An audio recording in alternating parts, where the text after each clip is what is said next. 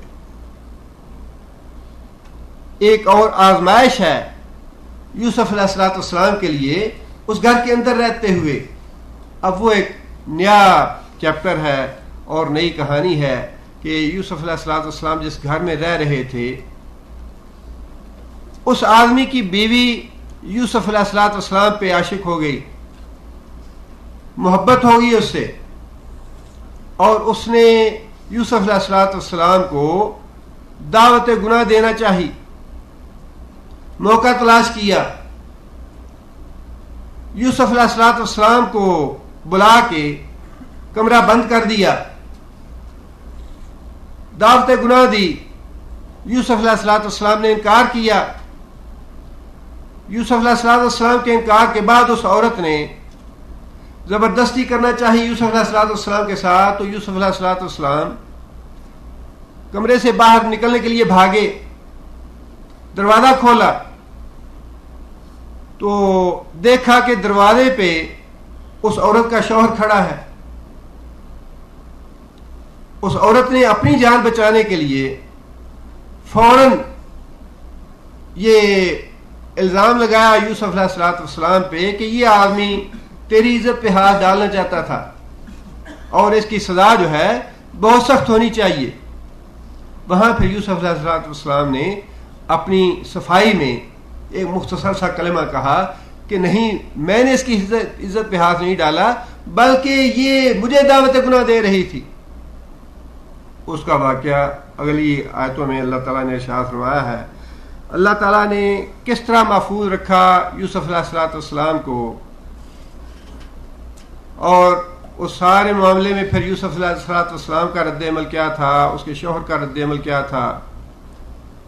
اور جب بدنامی ہوئی تو پھر اس عورت نے اپنی بدنامی کا داغ دھونے کے لیے کون سا راستہ اختیار کیا. وہ ساری باتیں اللہ تعالیٰ نے اگلے رکوع میں ارشاد فرمائی ہیں. انشاءاللہ اللہ تعالیٰ نے توفیق دی تو اگلے درس میں اس کے